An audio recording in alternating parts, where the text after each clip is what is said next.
عيسى على بعد 10 دقائق من هذه المواجهة، على منشيني أن يتعاطى مع اللاعبين الآن بشكل مختلف بعيدا عما قام به قبل يومين. الآن هناك رسائل أخرى يجب أن يعطيها للاعبين للدخول إلى هذه المباراة، لأنها من المباريات المهمة جدا بالنسبة للجماهير، وتريد أن ترى أداء من قبل الأخضر وتريد أن ترى نتيجة أيضا. أنا قبل لا أتحدث عن مباراة المنتخب أتحدث عن مسألة المحترفين الثمانية اللي يعني أريد أن أعقب عليها.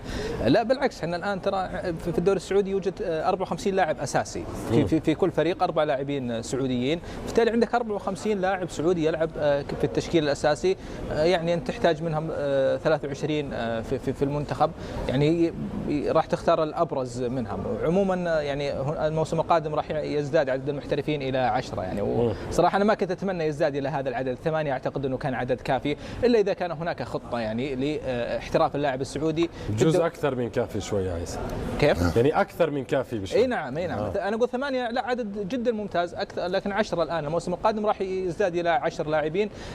صراحة يعني هذا راح يضر المنتخب إلا إذا كان هناك خطة لاحتراف اللاعب السعودي خارجيا، إذا كان هناك مشروع لأن يحترف اللاعب السعودي خارجيا، وهذا ما أتمناه صراحة، يعني لأن التعصب الرياضي عندنا وصل إلى المنتخب، الألوان الأندية وصلت المنتخب، فأتمنى إن شاء الله أنه اللاعب السعودي يكون هناك مشروع لاحترافه في الدوريات الخارجية. لكن 8 محترفين جدا مناسب، وهذا ما زود أو جعل جودة اللاعب السعودي مميزة، يعني احتكاكه مع اللاعبين الأجانب في كل مباراة تجد 16 لاعب وكلهم بنوعية لاعبين على مستوى عالي. ممكن عيسى من حيث المتابعة ومن حيث الجمالية والشهرة ومن أجل أن تقوم بالترويج للدوري السعودي هذا جيد، لكن كابتن أبو بكر يشير إلى أنه الدقائق التي يحصل عليها اللاعب السعودي قليلة. عندما تتحدث عن 54 لاعب سعودي في كل الدوري، بدك تأخذ منهم 27، تتحدث عن الثلث تقريبا من اللاعبين الذين ينشطون في الدوري السعودي، وهذا ضغط كبير على هؤلاء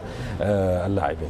لكن لا ننسى كذلك هناك بطولات كثيرة تشارك فيها الأندية السعودية، يعني 3 بطولات محلية، بطولة دوري أبطال آسيا، فاللاعب السعودي يعني لديه الفرصة للمشاركة، وكذلك يعني اللاعب السعودي يعني تحصل له فرصة، يعني حتى لو لم يشارك أساسيا يشارك كبديل، فبالتالي لديه الفرصة. يعني أغلب اللاعبين بالرغم من أنهم بدلاء إلا أنهم شاركوا دقائق كثيرة، في بعض اللاعبين أتوا كبدلاء للاعبين مصابين.